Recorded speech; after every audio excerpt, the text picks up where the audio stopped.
Hello friends, बहुत बहुत स्वागत है आप सभी का सक्सेस वर्ल्ड एमसीक्यू चैनल पर।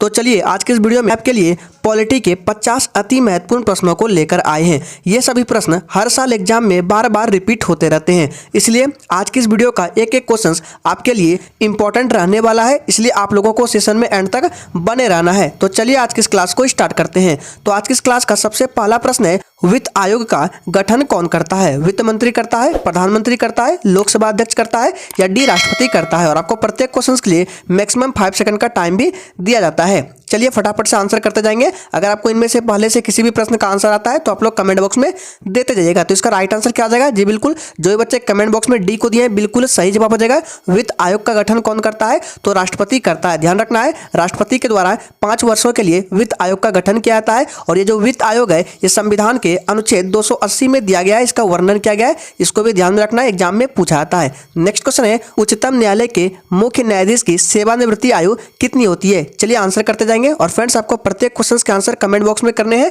ताकि आपका रिवीजन भी प्रॉपर हो सके।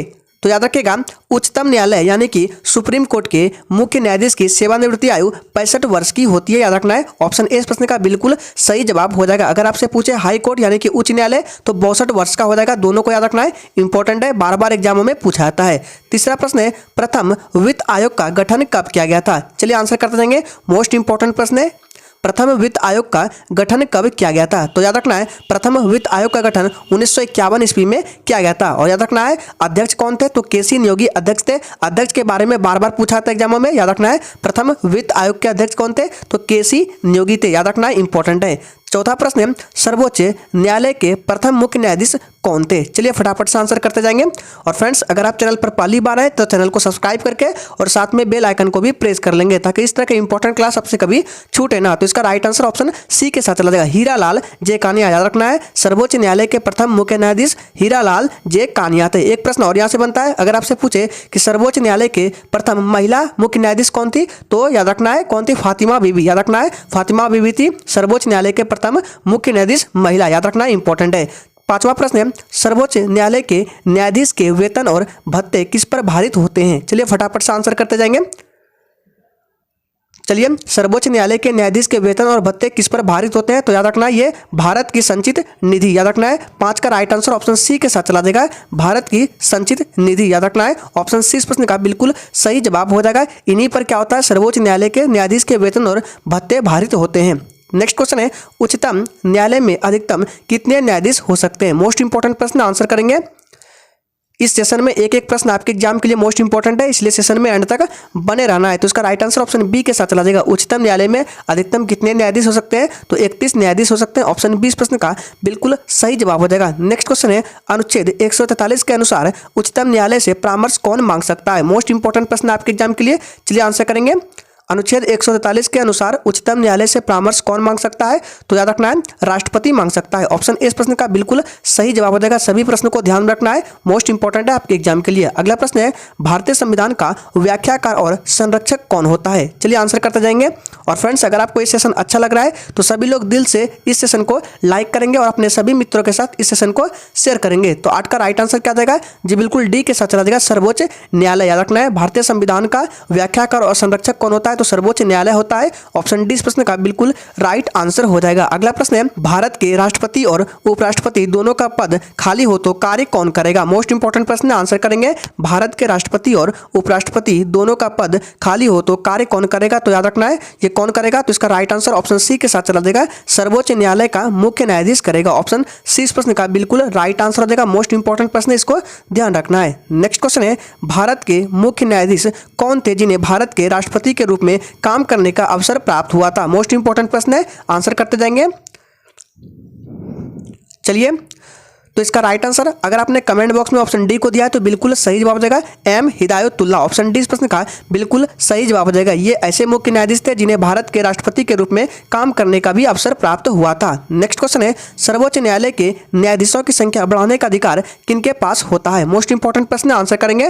और फ्रेंड्स, सेशन के एंड में अपना अपना स्कोर जरूर देना कि आपने कितने प्रश्न का सही सही जवाब दिए हैं। तो इसका राइट आंसर ऑप्शन ए के साथ चला जाएगा, संसद। सर्वोच्च न्यायालय के न्यायाधीशों की संख्या बढ़ाने का अधिकार संसद के पास होता है। ऑप्शन इस प्रश्न का बिल्कुल राइट आंसर हो जाएगा। अगला प्रश्न है, सर्वोच्च न्यायालय के मुख्य न्यायाधीश के पद पर सर्वाधिक अवधि तक कौन रहा? मोस्ट इंपॉर्टेंट प्रश्न है आपके एग्जाम के लिए। आंसर करेंगे सर्वोच्च न्यायालय के मुख्य न्यायाधीश के पद पर सर्वाधिक अवधि तक कौन रहा? तो इसका राइट आंसर ऑप्शन बी के साथ चला जाएगा, YV चंद्रचूड़। याद रखना है ऑप्शन बी इस प्रश्न का बिल्कुल सही जवाब हो जाएगा। अगर आपसे पूछे कि सबसे कम समय तक, तो कमल नारायण सिंह, दोनों को याद रखना इंपॉर्टेंट है। अगला प्रश्न है, सेवानिवृत्ति के पश्चात सर्वोच्च न्यायालय के न्यायाधीश कहां पर वकालत कर सकते हैं? मोस्ट इंपॉर्टेंट प्रश्न आपके एग्जाम के लिए। चलिए आंसर करेंगे, सेवानिवृत्ति के पश्चात सर्वोच्च न्यायालय के जो न्यायाधीश होते हैं कहां पर वकालत कर सकते हैं? तो याद रखिएगा किसी भी न्यायालय में नहीं कर सकते हैं। ऑप्शन डी इस प्रश्न का बिल्कुल राइट आंसर हो जाएगा। नेक्स्ट क्वेश्चन है, सर्वोच्च न्यायालय में न्यायिक कामकाज के लिए किस भाषा का प्रयोग किया जाता है? चलिए आंसर करते जाएंगे। और फ्रेंड्स, अगर आपको किसी भी प्रश्न में थोड़ा भी डाउट होता है तो तुरंत आप कमेंट करके पूछ सकते हैं, आपको रिप्लाई तुरंत दिया जाएगा। तो इसका राइट आंसर ऑप्शन चला देगा बी के साथ, अंग्रेजी भाषा का प्रयोग किया जाता है। ऑप्शन बी इस प्रश्न का बिल्कुल राइट आंसर हो जाएगा। नेक्स्ट क्वेश्चन है, राष्ट्रपति और उपराष्ट्रपति के निर्वाचन में विवाद के मामलों को किसको प्रस्तुत किया जाता है? आंसर करते जाएंगे। मोस्ट इंपॉर्टेंट प्रश्न है, राष्ट्रपति और उपराष्ट्रपति के निर्वाचन में अगर कोई विवाद हो जाए तो ये किसको प्रस्तुत किया जाता है? तो इसका राइट आंसर ऑप्शन सी के साथ चला जाएगा, भारत का उच्चतम न्यायालय के पास जाता है। ऑप्शन सी इस प्रश्न का बिल्कुल सही जवाब हो जाएगा। अगला प्रश्न है, प्रारूप समिति के अध्यक्ष कौन थे? मोस्ट इंपॉर्टेंट प्रश्न, आंसर करेंगे प्रारूप समिति यानी कि ड्राफ्टिंग कमेटी के अध्यक्ष कौन थे? तो इसका राइट आंसर भीमराव अंबेडकर हो जाएगा। और यह भी ध्यान रखना है, इस समिति में टोटल 7 सदस्य थे, याद रखना है, जिसमें से कौन थे? भीमराव अंबेडकर अध्यक्ष थे, याद रखना इंपॉर्टेंट है। अगला प्रश्न है, भारतीय संविधान को कब अंगीकृत किया गया था? मोस्ट इंपॉर्टेंट प्रश्न, आंसर करेंगे भारतीय संविधान को कब अंगीकृत किया गया था? तो याद रखना है भारतीय संविधान को 26 नवंबर 1949 को अंगीकृत किया गया था। ऑप्शन सी इस प्रश्न का बिल्कुल सही जवाब हो जाएगा। लेकिन लागू कब किया गया था? तो 26 जनवरी 1950 को लागू हुआ था। और अंगीकार कब हुआ था? तो 26 नवंबर 1949 को। अगला प्रश्न है, भारत में संविधान दिवस कब मनाया जाता है? मोस्ट इंपॉर्टेंट प्रश्न, आंसर करेंगे। चलिए बताएंगे भारत में संविधान दिवस कब मनाया जाता है? तो इसका राइट आंसर क्या आ जाएगा? जी बिल्कुल ऑप्शन डी के साथ चला जाएगा, 26 नवंबर को। याद रखना है ऑप्शन डी इस प्रश्न का बिल्कुल राइट आंसर हो जाएगा। और यह भी याद रखना है कि पहली बार संविधान दिवस 26 नवंबर, याद रखना है पहली बार संविधान दिवस 26 नवंबर 2015 को मनाया गया था। उसी दिन से प्रत्येक वर्ष 26 नवंबर को भारत में संविधान दिवस के रूप में मनाया जाता है। अगला प्रश्न है, भारतीय संविधान को किसने लिखा था? आंसर करते जाएंगे, भारतीय संविधान को किसने लिखा था? चलिए तो याद रखेंगे भारतीय संविधान को प्रेम बिहारी नारायण रायजादा ने लिखा था। ऑप्शन ए इस प्रश्न का बिल्कुल सही जवाब हो जाएगा, यहाँ पे राय ज्यादा होगा। ऑप्शन ए बिल्कुल राइट आंसर है। मोस्ट इंपॉर्टेंट प्रश्न है, याद रखना है। अगला प्रश्न है, संविधान के पृष्ठों को सजाने का कार्य किसने किया था? चलिए आंसर करते जाएंगे। और अगर आपने अभी तक सेशन को लाइक नहीं किया है तो सभी लोग दिल से इस सेशन को लाइक करेंगे। तो इसका राइट आंसर ऑप्शन बी के साथ चला जाएगा, नंदलाल बोस ने। याद रखना है संविधान के पृष्ठों को सजाने का कार्य नंदलाल बोस ने किया था। ऑप्शन बी इस प्रश्न का बिल्कुल सही जवाब है। अगला प्रश्न है, भारत का मूल संविधान कहाँ संरक्षित है? चलिए आंसर करेंगे, फटाफट से आंसर करते जाना है कमेंट बॉक्स में। भारत का मूल संविधान कहाँ संरक्षित है? तो इसका राइट आंसर ऑप्शन सी के साथ चला जाएगा, ये संसद भवन में संरक्षित है। ऑप्शन सी इस प्रश्न का बिल्कुल सही जवाब है। नेक्स्ट क्वेश्चन है, भारत का मूल संविधान कहाँ से प्रकाशित हुआ था? मोस्ट इंपॉर्टेंट प्रश्न है आपके एग्जाम के लिए। चलिए आंसर करेंगे, भारत का जो मूल संविधान है ये कहाँ से प्रकाशित हुआ था? तो याद रखना ये देहरादून से प्रकाशित हुआ था। ऑप्शन डी इस प्रश्न का बिल्कुल सही जवाब हो जाएगा। चलिए आगे बढ़ते हैं। अगला प्रश्न है, संविधान का कौन सा अनुच्छेद अपनी पसंद के व्यक्ति से विवाह करने के किसी व्यक्ति के अधिकार को संरक्षण देता है? मोस्ट इंपॉर्टेंट प्रश्न, आंसर करेंगे। चलिए तो कौन सा अनुच्छेद है? तो इसका राइट आंसर क्या आ जाएगा? अनुच्छेद 21 हो जाएगा। याद रखना है ऑप्शन सी इस प्रश्न का बिल्कुल सही जवाब हो जाएगा। नेक्स्ट क्वेश्चन है, भारतीय संविधान का कौन सा अनुच्छेद अस्पृश्यता और किसी भी रूप में इसके व्यवहार को समाप्त करता है? मोस्ट इंपॉर्टेंट प्रश्न आपके एग्जाम के लिए। चलिए आंसर करेंगे, ये किस अनुच्छेद में वर्णित है? सोच समझकर आंसर करना है। चलिए तो आपका टाइम खत्म होता है। तो 24 का राइट आंसर, अगर आपने कमेंट बॉक्स में ऑप्शन बी को दिया है तो बिल्कुल सही जवाब हो जाएगा, अनुच्छेद 17 के अंतर्गत। याद रखना है। नेक्स्ट क्वेश्चन है, संविधान में मौलिक कर्तव्य किस संशोधन द्वारा जोड़े गए? बार बार पूछा था यह प्रश्न, याद रखना है। चलिए आंसर करेंगे, संविधान में मौलिक कर्तव्य किस संशोधन द्वारा जोड़े गए? तो इसका राइट आंसर हो जाएगा ऑप्शन बी, 42वां संविधान संशोधन, जो कि 1976 में हुआ था। ऑप्शन बी इस प्रश्न का बिल्कुल राइट आंसर हो जाएगा। नेक्स्ट क्वेश्चन है, भारत के राष्ट्रपति पर महाभियोग चलाने के लिए कम से कम कितने दिन पूर्व की सूचना आवश्यक है? चलिए आंसर करते जाएंगे। तो याद रखना है इसका राइट आंसर ऑप्शन ए के साथ चला जाएगा कम से कम 14 दिन पूर्व। याद रखना है, ऑप्शन ए इस प्रश्न का बिल्कुल राइट आंसर है। अगला प्रश्न है, भारत का संसद किनसे मिलकर बना है? आंसर करेंगे, भारत का संसद जो है ये किनसे मिलकर बना है? फटाफट से आंसर करते जाएंगे। तो याद रखना है, भारत का जो संसद है ये भारत का राष्ट्रपति, लोकसभा और राज्यसभा से मिलकर बना है। ऑप्शन सी इस प्रश्न का बिल्कुल राइट आंसर हो जाएगा। नेक्स्ट क्वेश्चन है, भारत के राष्ट्रपति अपना त्याग पत्र किसको संबोधित कर देते हैं? आंसर करते जाएंगे। चलिए, और जो भी स्टूडेंट चैनल पर पहली बार है चैनल को सब्सक्राइब कर लेंगे ताकि इस तरह की इंपॉर्टेंट क्लास आपसे कभी मिस ना हो। तो इसका राइट आंसर ऑप्शन सी के साथ चला जाएगा, उपराष्ट्रपति को संबोधित करते हैं भारत के राष्ट्रपति अपना त्यागपत्र। ऑप्शन सी इस प्रश्न का बिल्कुल राइट आंसर हो जाएगा। नेक्स्ट क्वेश्चन है, भारतीय संविधान का अंतिम व्याख्याता है? आंसर करेंगे, भारतीय संविधान का अंतिम व्याख्याता कौन है? तो इसका राइट आंसर ऑप्शन डी के साथ चला जाएगा, सर्वोच्च न्यायालय है। भारतीय संविधान का अंतिम व्याख्याता सर्वोच्च न्यायालय है। ऑप्शन डी इस प्रश्न का बिल्कुल राइट आंसर है। नेक्स्ट क्वेश्चन है, चुनाव आयोग किस अनुच्छेद के अंतर्गत स्थापित किया गया है? ये भी प्रश्न एग्जाम में बार बार पूछा जाता है। चलिए आंसर करेंगे, चुनाव आयोग जो है ये किस अनुच्छेद के अंतर्गत स्थापित किया गया है? तो याद रखना ये अनुच्छेद 324 के अंतर्गत स्थापित किया गया है। ऑप्शन डी इस प्रश्न का बिल्कुल सही जवाब हो जाएगा। मोस्ट इंपॉर्टेंट प्रश्न याद रखना है। चलिए आगे बढ़ते हैं।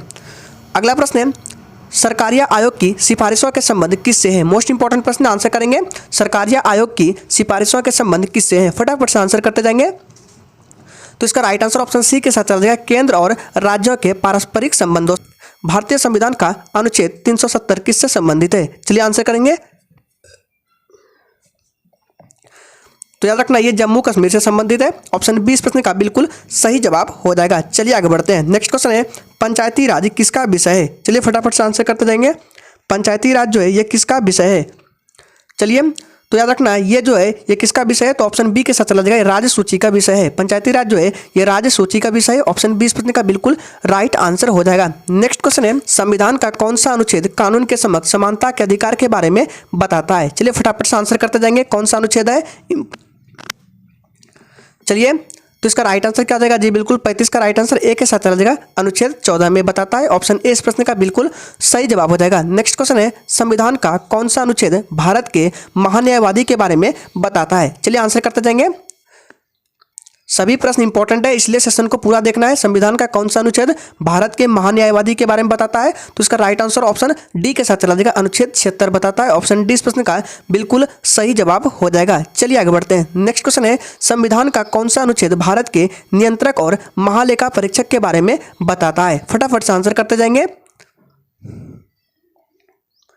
चलिए, तो इसका राइट आंसर क्या आ जाएगा? जी बिल्कुल अनुच्छेद 148 के अंतर्गत रखना है, अनुच्छेद 148। ऑप्शन डी इस प्रश्न का बिल्कुल सही जवाब हो जाएगा। अगला प्रश्न है, भारत के मूल संविधान में कितनी अनुसूचियां थी? चलिए फटाफट से आंसर करते जाएंगे। भारत के मूल संविधान में कितनी अनुसूचियां थी?